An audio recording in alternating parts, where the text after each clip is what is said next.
Hi everyone. So I'm not sure if I've ever spoken about this, but I'm a pretty big Harry Potter fan. You'd never have guessed, would you? Really? The thing is, this isn't even everything. Anyway, so a couple of weeks ago, my girlfriend, my son, and we went off to the Harry Potter studios in Watford, down south. We had an amazing day. It was Sam's first time going, and he's not really a big Harry Potter fan. He's never really quite gotten into it. I don't think he's seen all the films, but he really seemed to enjoy the day as a whole. He seemed quite enthralled from start to finish. I think he's slowly getting into it, slowly becoming a Potter fan. I do have some footage from the day, which I'm intending to put into a video of its own, putting some music behind it as well. Probably going to be a fairly long video because I took quite a lot of footage, but I'm going to be working on that soon and hopefully having it ready to upload over the next week or two. Fingers crossed. I'm in that Harry Potter mindset and have been pretty much since. I've been listening to the soundtracks, I've been watching the videos and stuff on YouTube, and as a placeholder until that video is ready, I have for you now the Let's Rank for the Wizarding World movies. So that's all of the films that have taken place in JK Rowling's created magical world. So all the Harry Potters and the two Fantastic Beasts movies that we've had so far.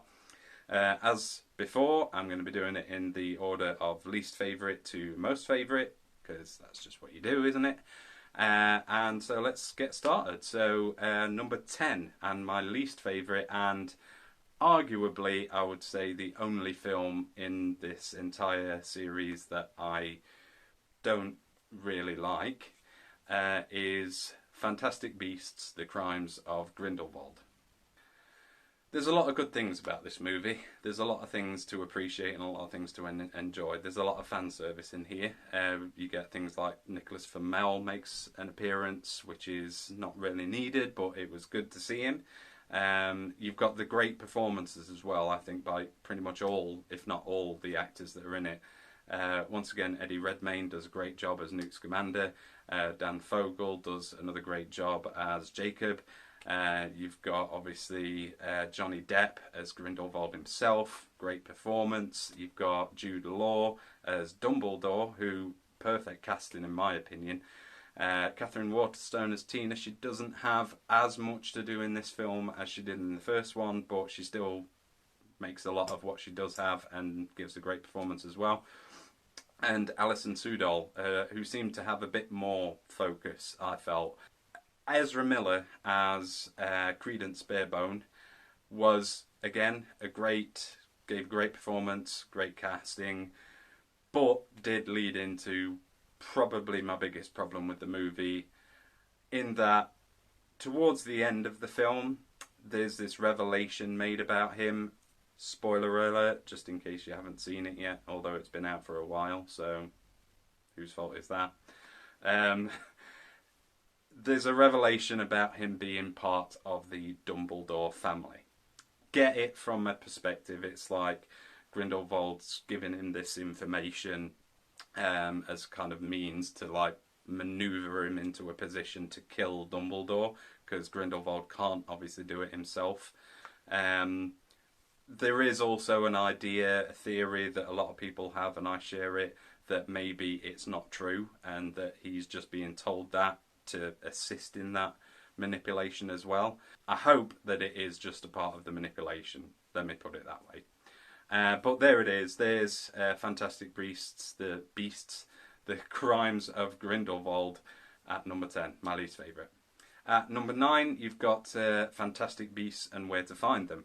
I was excited for this film, little bit cautious about it because I didn't really know what they were going to do with it. The Fantastic Beasts book is essentially just a reference book, talking about all the different creatures in the wizarding world and from Newt Scamander's perspective. So I didn't really know where they were going to go with it, but I really enjoyed the film. Really liked Colin Farrell as Graves slash Grindelwald. and can't fault the movie other than the fact that I don't think it's quite as good as the rest of them.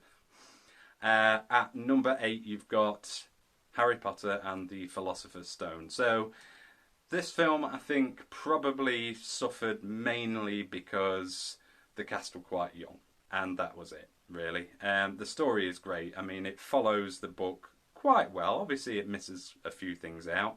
You can't put everything in there. Same with Lord of the Rings, really. But the cast are obviously very young. They're inexperienced, so the performances aren't quite there. But having said that, given their age, their performances, I think, are excellent. And I think the casting for it was perfect as well. So, yeah, number 8. Number 7, The Goblet of Fire. And I can't quite put my finger on why this film is as low on my list as it is, to be honest with you, because all the performances are great. You obviously get Mad-Eye Moody introduced, who's a great character, and obviously there's that big happening at the end where Voldemort comes back and he kills Cedric, and it's the turning point, I think, for the franchise. It's the turning point from it being kind of potentially oriented towards children and becoming more adult and becoming more serious and more dark. And it's an important part of the franchise as a whole. I think probably the reason why I have a problem with Goblet is the trials, really. In the book, I seem to remember them being larger parts of it. They made a bigger deal out of it in the book. And I understand that you have to lessen what is in the book when you make it into a film. I get that. But I kind of think that maybe they did it too much, and it kind of felt a little bit like the trials were kind of a side thing, like just put it over there and stick a pin in it a little bit. We don't need to focus on that so much as we need to focus on this. And it would have been nice if there'd have been a bit more focus and if they'd have been made into these bigger things, because it is a big thing. The Triwizard Tournament. It's a big thing. It's something that people die in and have died in, and for it to get built up in that way and then kind of lessened a little bit, it didn't feel right necessarily. So that's why it's there at number 8. Number 7, sorry. Number 6, we have Harry Potter and the Chamber of Secrets. Definitely a step up from the second film in a lot of ways. It captures, I think all the movies capture this, but I think this one more so captures like the magic of the world.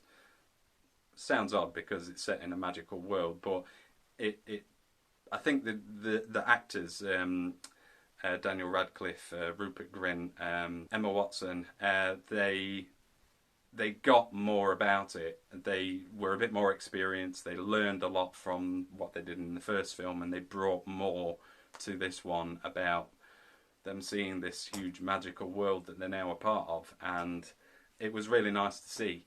At number 5, we have Deathly Hallows Part 1. So the beginning part of the end of the entire film series. There's nothing bad that I can say about this film other than what happens at the end, which is why my little one Sam refuses to watch it, because he loves that character, and I don't think anyone will ever forgive anyone who is in charge of having created the story. Yes, I'm talking about you, for having made that decision. That's all I'm going to say about that. Number 4, Harry Potter and the Half-Blood Prince. So, how can I sum it up in a short way? I can't really. It's Dumbledore has been a pretty big part of Harry Potter's life from the moment that he entered, from the moment that he entered the world, really. But specifically, I'm talking here from the moment that he walked into Hogwarts. And his death is a massive turning point, another massive turning point for Harry. Whether you think that Dumbledore was a good influence in Harry's life or a negative influence in Harry's life, there's two sides to it. His scene where Snape gets him and he falls off the clock tower is a beautiful one, a heartbreaking one, but a beautiful one. And especially what happens after with all the students and the tutors after the Death Eaters have left, where they're all pointing the wands up into the sky. It's hard to watch that and not have a bit of a tear in your eye. I certainly do every time I see it. Number 3, Deathly Hallow. I nearly forgot then. The closing chapter of the entire franchise. Another fantastic film. It's hard after you've read the books to watch these movies and not pick at things that you maybe feel were done better in the books. Specifically in this case, I'm going to say it was the final duel between Harry and Voldemort. If I remember rightly, and it's been a while, so forgive me if I don't, but if I remember rightly, in the book, the duel took place in the Great Hall, and they were surrounded by all the Hogwarts people and all the Death Eaters. And that's when Voldemort obviously was, well, all the remaining of those two. Weasley. And I just felt that the way that final duel was done in the books was better than it was done in the film, with those two alone facing each other in the courtyard. And it kind of felt, to me anyway, a little bit anticlimactic. I think they should have made more of that, because this is what the entire film series has been building up to.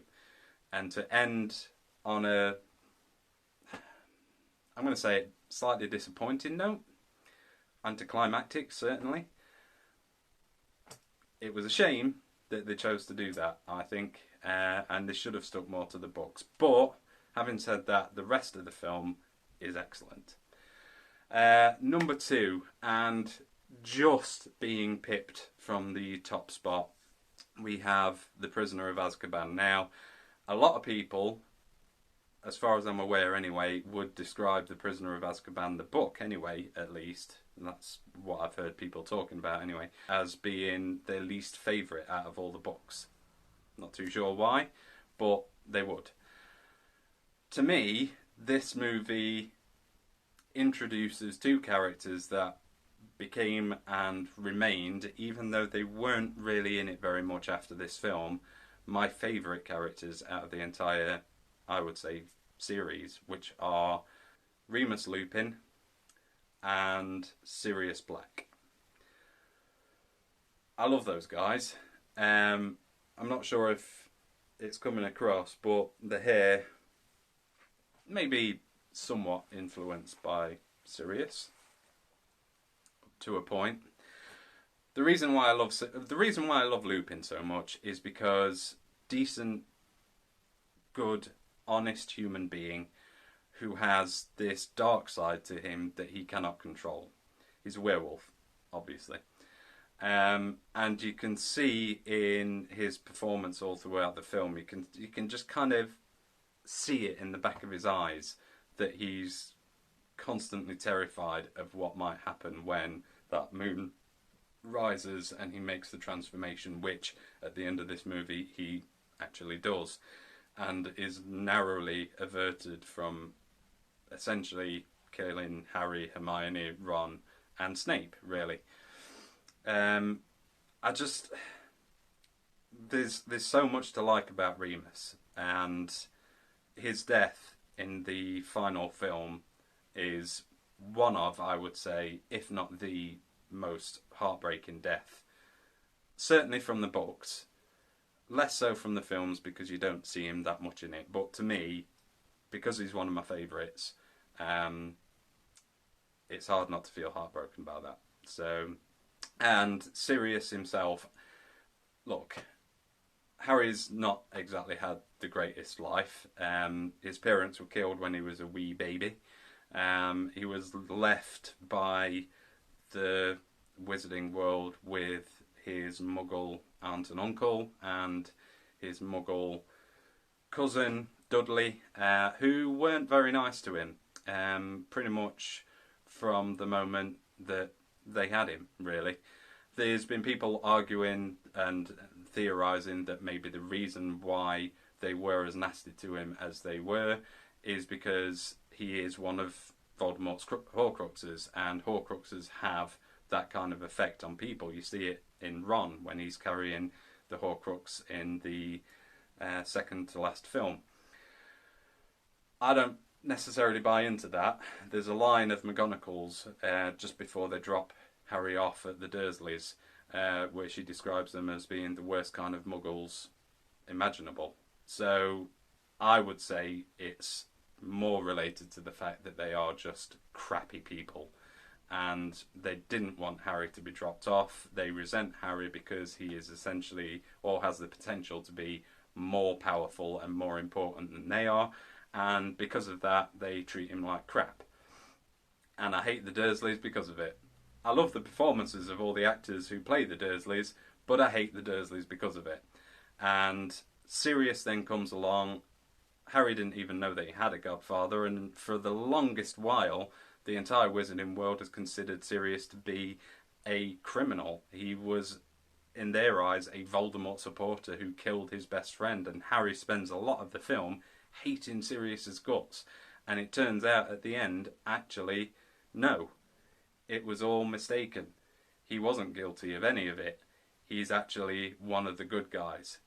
And does he resent anyone for thinking otherwise? Does he look at Harry and go, well, hang on a minute, I didn't do that. That wasn't me. That was someone else. That was Wormtail. So, and you've been out to get me this entire film. So that's it. I'm done with you. And does he do that with the rest of the Wizarding world? No. He turns around to Harry at the end of the film and he says, "I'm your godfather. Come and live with me. As soon as all this is sorted, come and live with me. I will raise you as my own son."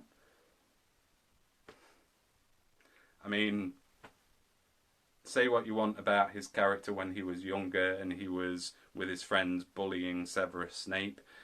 You know what? We all make mistakes when you're younger. It's not about what you like when you're younger, because you aren't fully formed. What it's about is who you are when you're older and what kind of person you turn out to be. And I would say, even more so than Dumbledore, probably on the same level as Hagrid for me, Sirius is the most important role model that Harry has, alongside Hagrid. So there we go. That's Prisoner. The only reason it's not first place in this particular list is the whole time travel thing was just a bit meh. You know, it's a bit too convenient. I realise that that's in the books, and they couldn't really change it. But time travel for me, if you do it right, great. If you do it conveniently, and it was more of a convenience for the story. So that's kind of why it's second place. But that leaves number one, my favourite film in the entire series, The Order of the Phoenix. The reason being, it's the film following that big thing that happens at the end of Goblet of Fire with Cedric being killed. And it's the turning point of the franchise. It's when it becomes more adult, and when you see the fact that Voldemort's presence is having this effect on the Wizarding world. People are starting to turn on each other. People are starting to look at people, and nobody trusts each other, and it's all very, Cold War-esque. Not really Cold War, but you get what I mean. Like, people aren't trusting anyone, and the Ministry's after Dumbledore, and they send Umbridge, who I hate, to take over Hogwarts, and it shows how much Harry and Ron and Hermione and the rest of the students as well have grown and matured and become more confident and self-assured in their abilities as wizards, in the fact that they're prepared and willing and able to stand up to all of that and to turn around and go, actually, no, you're wrong, they're right, this is what needs to happen, this is why, this is what we're going to do. And that's the moment, I think, anyway, that every parent waits for with their own children, is the moment when a child turns around and says, I know what I've got to do, this is what I'm going to do, how I'm going to do it, let's go. And that's what this film is about. So there we go. There's my list.